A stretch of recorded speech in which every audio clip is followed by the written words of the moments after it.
جو اپنے میں خود ایک سنستھا ہے. ویسے تو ان کا نام شانتی ہے، مگر جب سے وہ اس گھر میں آئی ہیں بس یوں سمجھیے کہ یہاں کا نقشہ ہی پلٹ کر رکھ دیا ہے. یہ بات تو نہیں کہ وہ مجھ سے لڑتی جھگڑتی ہوں یا بچوں پر ڈانٹ ڈپٹ رکھتی ہوں یا پڑوسیوں سے ان کی انبن رہتی ہو، بلکہ مزاج تو ان کا بے حد نفیس ہے. بات کرتی ہیں مجھ سے تو منہ سے پھول جھڑتے ہیں. سلیقہ ایسا کہ گھر شیشے کی طرح چمکتا ہے. بچوں کو ایسا سدھا رکھا ہے کہ دیکھے سے پیار آ جائے. بس ایک بات ہے کہ اپنی رائے کے آگے کسی دوسرے کی نہیں چلنے دیتی. بات بات میں کئی بار کہہ دیتی ہیں اجی اب وہ زمانہ نہیں رہا کہ عورت کو گھر کی چار دیواری میں گھوٹ کر رکھا جائے. اب تو عورتیں پڑھ لکھ گئی ہیں، وہ بھی مردوں کے کندھے سے کندھا ملا کر آگے بڑھنا سیکھ گئی ہیں.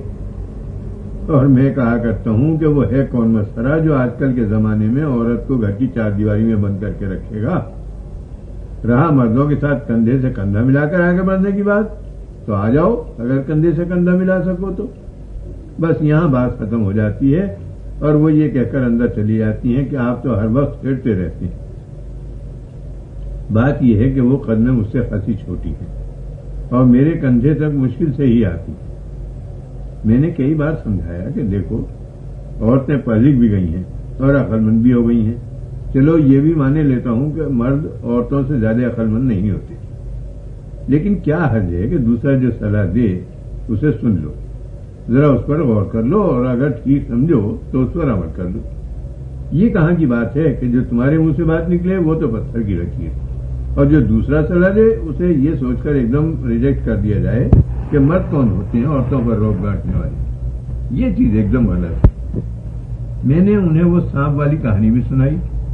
آپ نے بھی تو سنی ہوگی کہ ایک دفعہ سانپ کی دم سانپ کے منہ سے اکڑ پڑی کہ تمہارے کیا سرخاب کے پر لگے ہیں کہ ہمیشہ تم ہی آگے چلتے ہو، آئندہ سے میں آگے چلا کروں گی. سانپ کا منہ بیچارہ مرد ذات بہتیرا سمجھایا کہ دیکھو میرے ماتھے پر آنکھیں لگی ہوئی ہیں جن سے دیکھ سکتا ہوں، اس کے نیچے منہ ہے جس میں دانت ہیں اور حملے آور کا مقابلہ کر سکتا ہوں، مگر تم ٹھہری عورت ذات ضدی. اتنا کہہ کر ذرا مسکرا کر ان کی طرف دیکھا تو ایک دم اچھل پڑی. کہنے لگی دیکھیے آپ اپنا قصہ سنائیے. میں نے کہا وہی تو سنا رہا ہوں. دم اکڑ گئی اور آخر طے ہو گیا کہ اچھا مہینے کے 15 دن منہ آگے چلے گا اور 15 دن دم. مردوں کا تو تم جانو سبھاؤ ہی یہ ہے کہ جھگڑا نپٹانے کے لیے فوراً مان جائے. تو جناب دم کی باری آئی آگے چلنے کی. پہلے دن ہی دیکھے نہ بھالے آپ ایک نیولے سے ٹکرا گئی.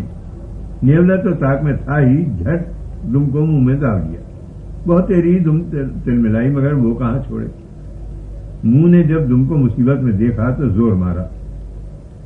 بس جان بچ گئی سمجھو. اس دن سے پہلے اور اس دن کے بعد کبھی دم نے آگے چلنے پر ضد نہ کی. تو شریمتی شانتی دیوی جی، بھگوان نے عورت کو کچھ اس ڈھب سے بنایا ہے کہ وہ مرد کے آدھین رہے. وہ گھر کی لکشمی، گھر کی مالکن ضرور ہے لیکن شہر کی حاکم نہیں بن سکتی. لمبا سا سانس لیا، کہنے لگی بھگوان نے تو نہیں، ہاں مردوں نے عورت کو ایسے ہی بنا رکھا ہے اور سمجھانے کو من گھڑت قصے یاد کر رکھے. اچھا اس وقت تو ویاخیان ختم ہو، مجھے ذرا جانا ہے. اب سنیے انہیں جانا کہاں تھا. جس کالونی میں ہم رہتے ہیں وہاں کی عورتوں نے ایک ایسوسیشن بنا رکھی ہے اور آپ کی بھابھی شانتی دیوی جی اس کے پردھان ہیں. اس ایسوسیشن میں کیا ہوتا ہے یہ بھی سن لیجیے. پہلے تو یہاں ستسنگ ہوتا تھا، کیرتن ویاخیان وغیرہ ہوا کرتے تھے. بڑی اچھی بات ہے، خاص کر یہ سوچتے ہوئے کہ 1962 میں 8 گرہ ایک ساتھ آ رہے ہیں. دھرم چرچا ہونا ہی چاہیے. کتھا کیرتن وغیرہ سے کتنی شانتی ملتی ہے. مگر ہوتے ہوتے وہاں پہلے تو سماج سدھار شروع ہوا اور اب باقاعدہ پالیٹکس شروع ہو گئی. 1962 میں چناؤ بھی تو ہونے والے ہیں اور کالونی کی عورتوں نے شانتی جی کے دل میں یہ بٹھا دیا ہے کہ اگر لوک سبھا نہیں تو کم از کم کارپوریشن کے لیے تو انہیں چن ہی لیا جائے گا. کتنا میں نے سمجھایا ہے کہ بھائی ابھی تمہارے چھوٹے چھوٹے بچے ہیں، ان کی دیکھ ریکھ، گھر کا سارا انتظام سب تمہارے اوپر ہی ہے. یہ الیکشن کا روک تمہارے بس کا نہیں. مگر میں نے کہا تھا نا کہ اپنی رائے کے آگے وہ کسی کی بات مانتی ہی نہیں. لہذا آج کل دروگا جی کو الیکشن کا بخار چڑھا ہوا ہے. اوہو آپ کو یہ بتانا تو بھول ہی گیا کہ یہ داروغہ جی کیسے بن گئی. آئیے بتاؤں. شانتی دیوی جی صرف ایک سیدھے سادے معمولی سے لیکھک کی دھرم پتنی ہی نہیں بلکہ ایک چلتی پھرتی سنستھا ہے. اپنا تو وہ سمجھتی ہیں بیاہ ہو گیا، 2 بچے ہو گئے، کام ختم ہو، اب تو انہیں دنیا کا فکر ہے. سبزی لینے جاتی ہیں. ایک روز یہ پہنچی تو وہ بیڑی پی رہا تھا. انہوں نے سبزی لی تو وہ گستاخ بیڑی بھی پیتا رہا اور سبزی بھی توڑتا رہا. بگڑ کھڑی ہوئی ہے کہ یہ کیا بدتمیزی ہے. اب لاکھ وہ معافی مانگتا ہے مگر انہوں نے خاصی بھیڑ وہاں اکٹھی کری. بھیڑ میں کچھ تو شانتی جی کی تعریف کر رہے تھے کہ واقعی دکاندار نے بدتمیزی کی، کچھ تو لحاظ ہونا چاہیے. عورتیں بچے سبھی سبزی لینے آتے ہیں.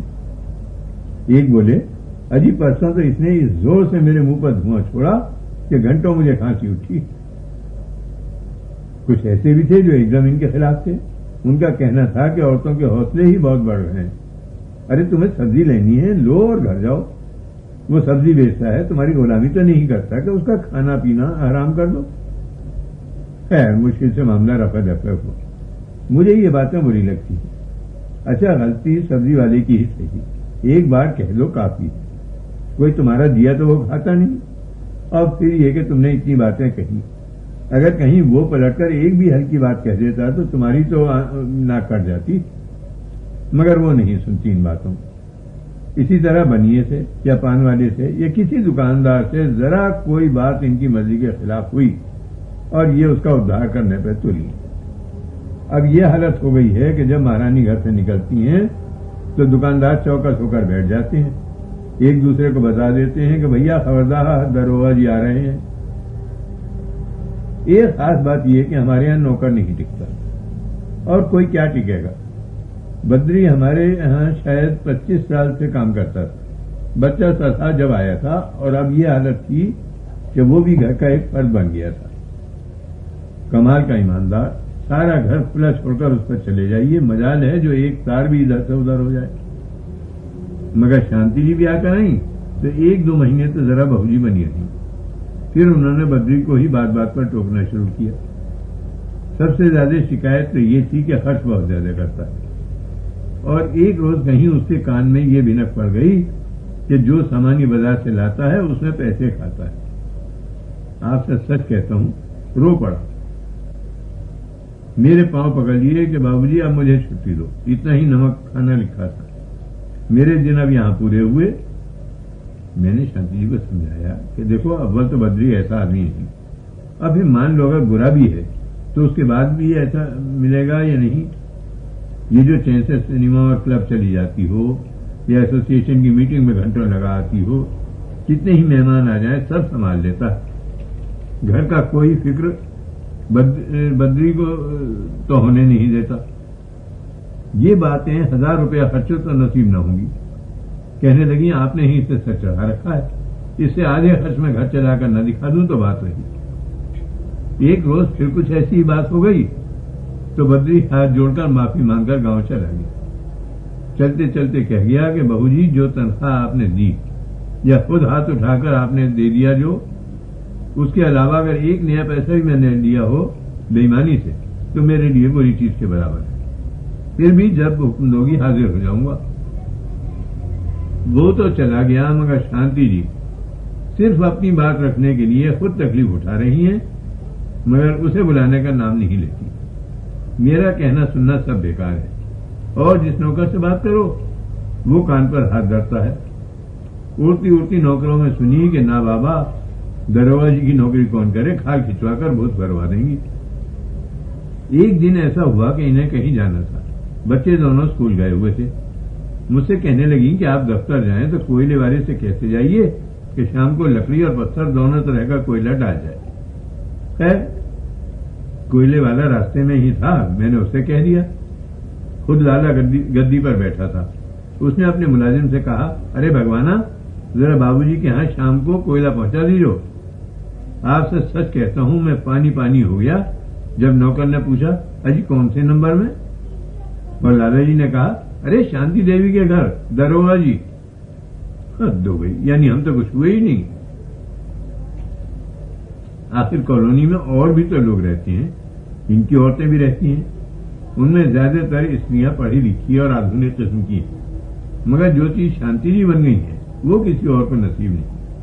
یہ میں نہیں کہتا کہ وہ میری مرضی کے خلاف ہی سب کام کرتی ہیں، ہاں زیادہ تر اپنی رائے اپنی مت کے آگے کسی اور کی سننے کو تیار نہیں۔ گھر میں کسی کے کچھ ہی ہوتا رہے، دوسروں کو کیا پتہ لگتا ہے، مگر شانتی جی کی آپ بھی تھی، گھر سے باہر بھی پورے زور شور سے ظاہر ہو جاتی ہے۔